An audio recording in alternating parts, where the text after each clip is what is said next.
Good evening, ladies and gentlemen. Welcome to the trio. Good evening to everybody watching tomorrow as well on the Statesmen Sports Network. I'm Wade Steinlogie, Sports Information Director here at William Penn, and we have three awesome coaches here as part of the Coaches Show, beginning with men's lacrosse coach Lou Christiansen.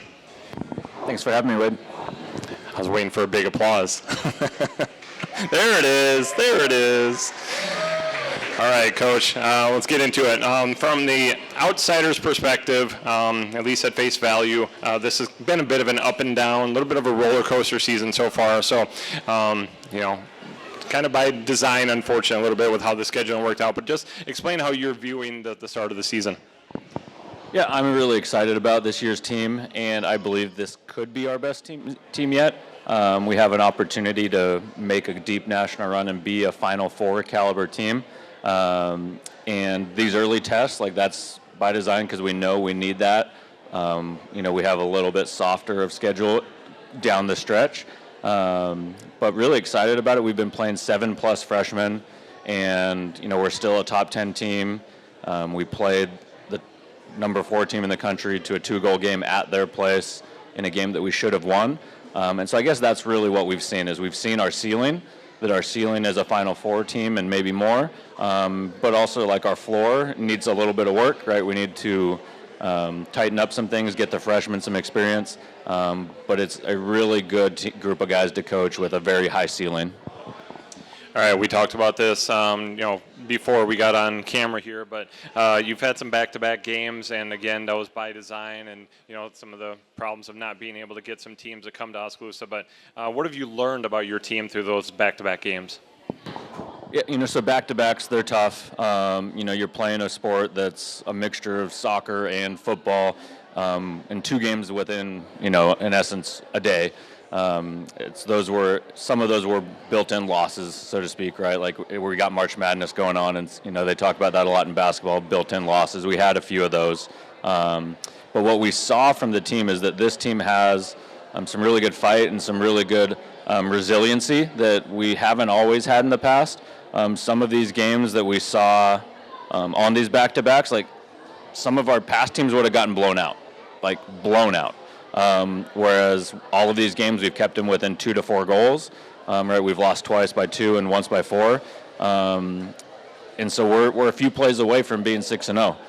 We're a bad break and having our starting goalie's finger broken in the preseason from being 6-0. So luckily we get some starters back here, and we're going to be a very dangerous team in May. That's kind of what we've been saying is be a dangerous team in May. Literally doesn't matter what happens in February and March. Let's talk about the surprises, good or bad. Has there been a surprise so far this year? Just wow, I wasn't expecting that. Again, maybe a good or a bad. The resiliency has been a pleasant surprise that we haven't had to, coach that. And then the personnel has been a pleasant surprise across the board of face-off play. That's been a not complete surprise. We saw that it was really good in the fall, but I think it's at least matched or exceeded our expectations. So Bryce Campbell, he is a transfer, and he's facing off at 75% for the season right now, which is excellent. If he has a chance to be an All-American. And then Cameron Brown, who's behind him and is a sophomore, he's right up there, close to 70%. So our face-off room is one of the better in the country, and that's key in big conference games, playoff games, of being able to possess the ball. And so that's going to be a huge asset for us. And then we've had really good surprises with some of the youth, namely on the offensive side. It's not surprises, but it's just confirming what we believed, with Garrett Catron and Everett Bresner both, looking like all conference players so far. So if they continue at this pace, they're going to have, really good accolades, and they're going to be leading the country in a lot of ways scoring. And they're a big part of why we have the number 1 scoring offense in the country right now. All right, last but not least here, what will your team have to do to make a postseason run? I think you already feel like there's going to be a postseason run coming, taking nothing away from what your team is. The heart's a little bit lower, a little bit weaker than they have been in the past. But again, you think your team is as good as any team you've had in the past. So postseason is expected. So what's it going to take for the team to make a deep postseason run? So part of it's being healthy at the right time. So getting healthy, staying healthy, and then just continuing to mature across the board and execute, coach speak, right? But the simple part of it is getting healthy, and we're going to see that here in the next week or two. We'll have a full roster finally, so that should go a long ways. And then, as far as the, actual things for us to do, it's just stacking days, right? Stack days as we go forward. Don't allow any, negative results or, games where maybe they were closer than they should be, accumulate. So if we just continue to get better, each opportunity we have, there's nobody in the conference that's going to come within 10 goals of us. It's 18 to 22-year-olds. They will play down at some point, and they will have a bad day at some point. But if we can play B games or better along the way, we win the conference. We sweep it this year.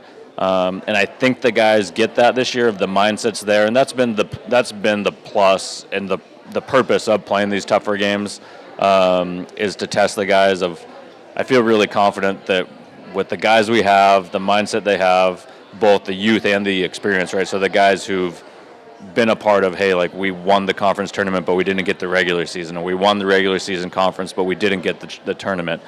They know how that feels, and they've been able to relay that to the young guys.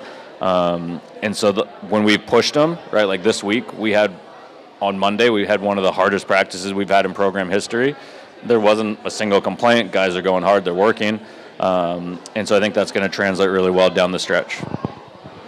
Awesome. You guys have 3 more home games. You only had 4 total, unfortunately, but yeah, 3 more home games, opportunities for the fans to see the Statesmen at Statesmen Community Stadium. So best of luck, Coach. Hopefully we'll have you on one more time as we're getting ready for postseason. So cool. Appreciate it.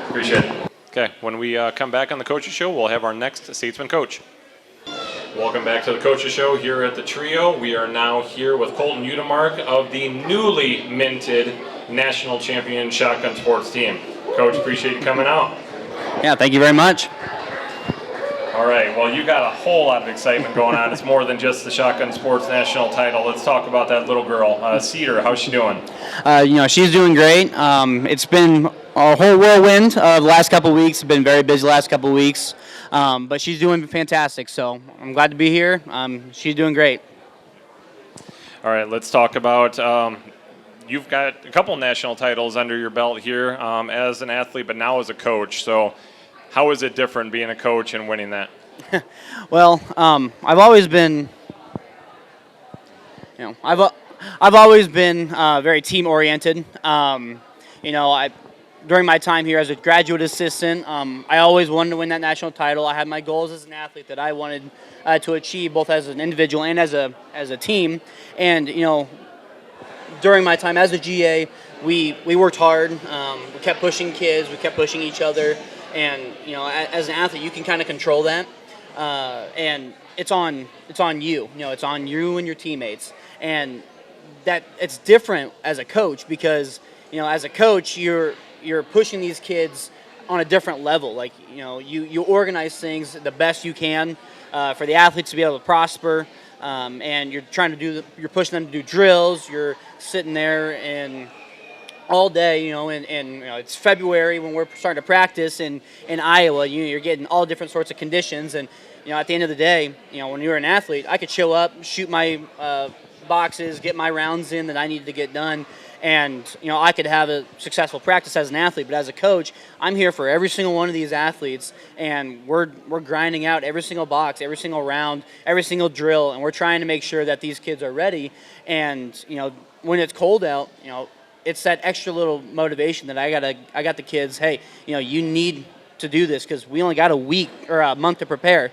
And sometimes there's weeks where we had to cancel practice because it's we're an outdoor sport, and it's just difficult with the weather that we have. But at the end of the day, it's pushing these kids, and at the end of the day, you're just so much. You're really proud of each and every single one of them.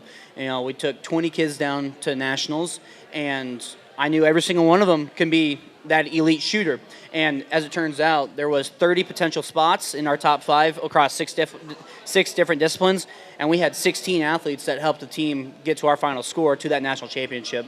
And so honestly, to have the depth that we've had, which is by far the most amount of depth that this program has ever seen in its entire existence. That it's really special to know that your scores can literally come from any single athlete in any single discipline, and that's something that's really special as a coach.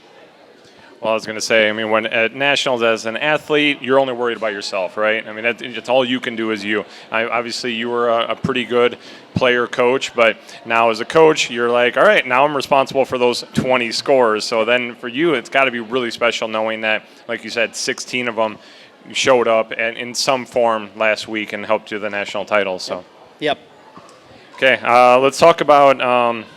Give me your feeling about the first year as a coach. Outside of the victories, what were some of the things that you were super proud of that you were able to accomplish? And then also, what were some things that you struggled with more than you were probably expecting to struggle with as a coach? So, this is my 7th year in collegiate shooting sports, obviously first one as a coach, and I've seen through many programs, the shooting community, the collegiate shooting community is a very tight-knit group, and so I've heard through friends and other coaches, young coaches like myself, that really struggle, taking on a new program, especially when they shot for that program. A lot of times you hear, the relationship's different, and that's something that, walking in, I told all the athletes, I said, hey, I don't know everything. If there's drills that I'm going to run, and if it works, it works. If it doesn't, you got to tell me.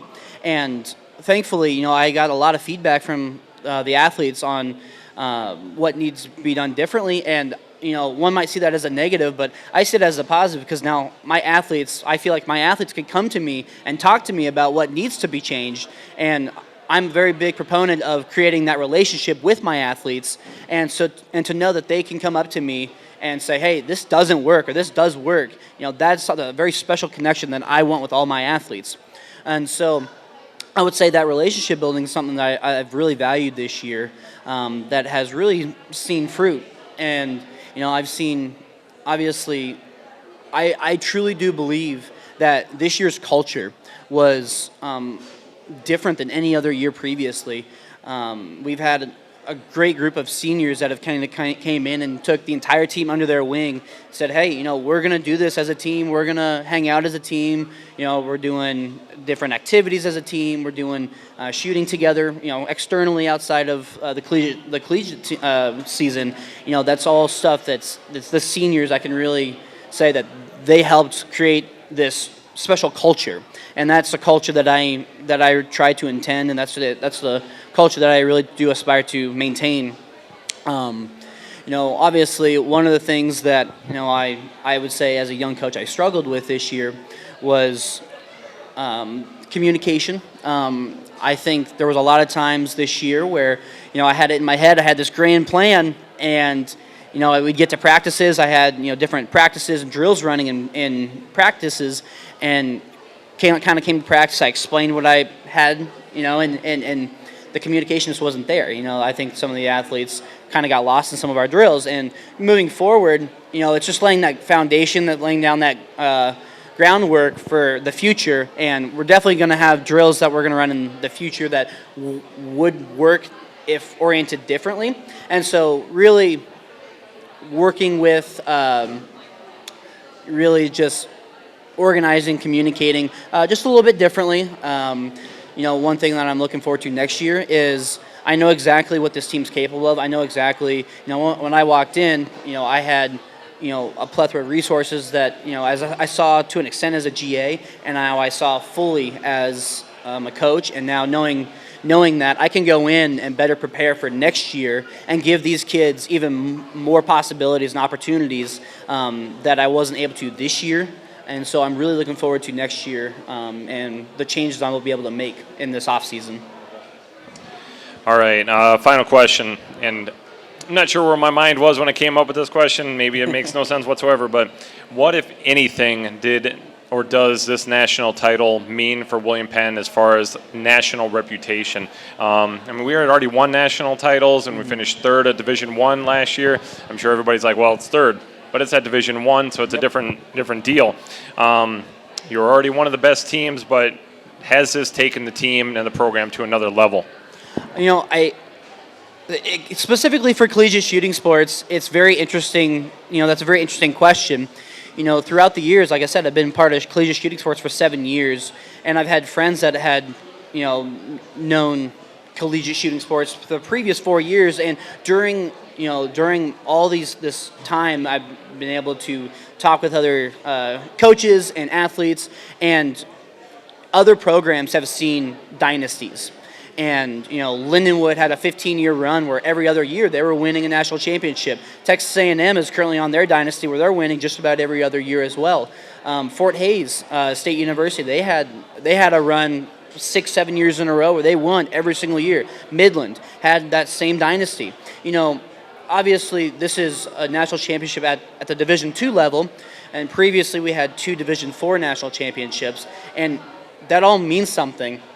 But to go from Division IV national championships to a Division I third place finish against some powerhouse, and then step back into Division II with the likes of Fort Hays State University, Midland, Concordia, University of Ozarks, Angelo State. We're talking about the best in the country here.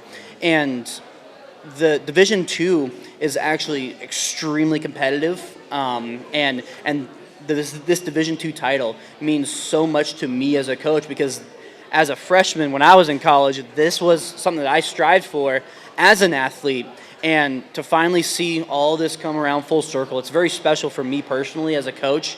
But as far as this Division II national title, I've had junior athletes already, like juniors this year, that said, hey, great national championship, I want to be a part of this program. I've had people kind of talk to me that are already on current teams that say, hey, I'm looking to transfer, this is something that's special. I've had kids that are graduating now that are like, hey, I had never thought about going to get my master's, but if there's opportunity at William Penn, I want to get my master's here. And so this Division II title really signifies to me, this cemented, William Penn shotgun sports on the national level. Not that the other two didn't, but, this is Division II national championship against competitors and competition that we see on a weekly basis. And so now to have all these athletes kind of reach out, this is something that's very special, and this is going to help the program in the future grow. And that's, I'd love to create that. One of my goals that I tell all my athletes and I tell all my prospects is I want William Penn to be a dynasty. And I truly do believe that that is a potential for this program. And this was definitely the start of it, and I can't wait to see what the future holds. All right, so if anybody was wondering if the transfer portal existed in shotgun sports, it obviously does. So there will be there's a lot of movement in that sport as well. So, Coach, thank you so much, and congratulations again. Haven't had a chance to talk to you too much in the office the last few days, but again, take care of that baby. Excited for you and excited for the future of William Penn Shotgun Sports. Once again, Colton Unimark of the Shotgun Sports team. When we come back on the Coaches Show, we'll have one more coach here at the trio. Welcome back to the Coaches Show. One final guest here at the trio. We have Laura North, the head coach of the William Penn softball team. Lots of fans.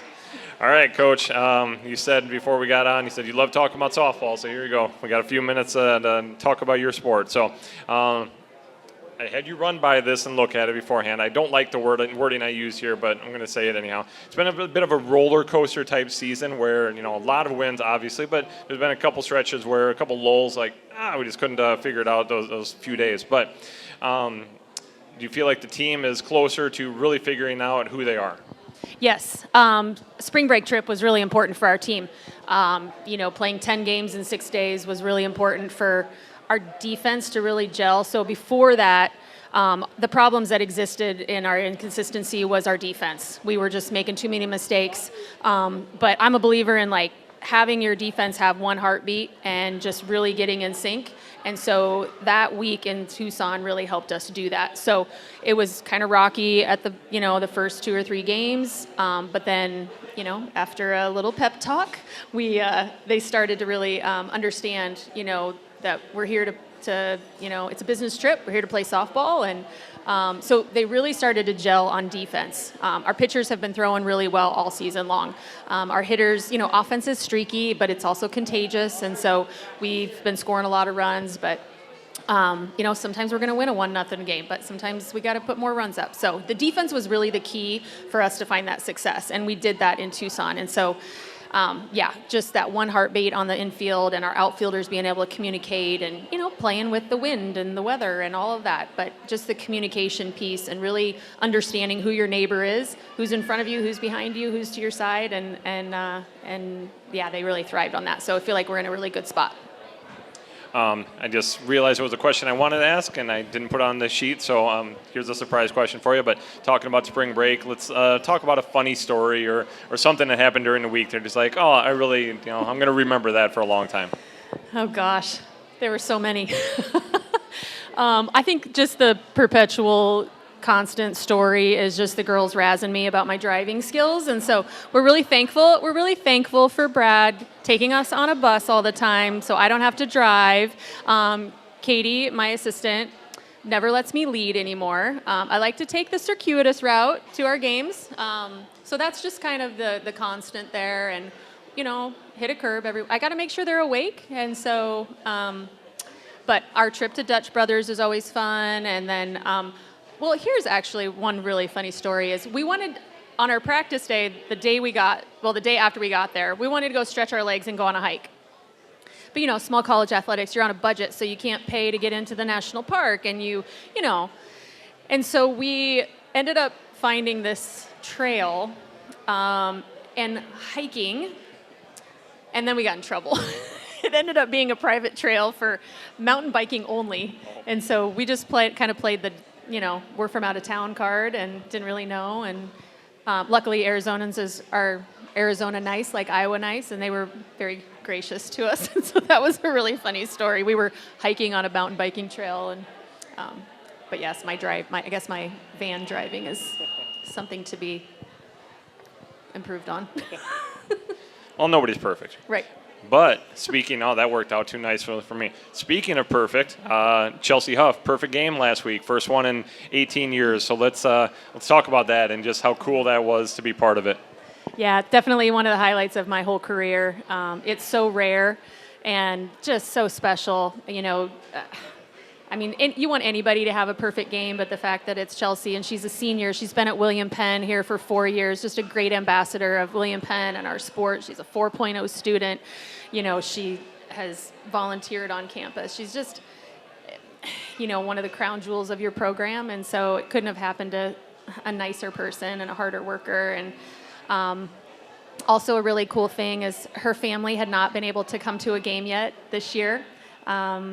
Just for work schedules, and weren't able to make the trip, and so it was their first game watching her this year, and so it was a really cool moment for her and her family and all of us. And our team played behind her. She obviously pitched really well, but our team played behind her, and they were perfect. So it was a really cool moment for our team to witness that and to be a part of that. And I think one of the really cool things about that was she threw 75 pitches, and 63 of them were strikes, and so efficient and just dominant. And Mo Valley's not a bad team either. They obviously are struggling a little bit right now, and we had them scouted really well, but, Chelsea was just absolutely dominant and fantastic. And she's worked really, really hard for that. And so she's been really close to some no-hitters here since I've been here.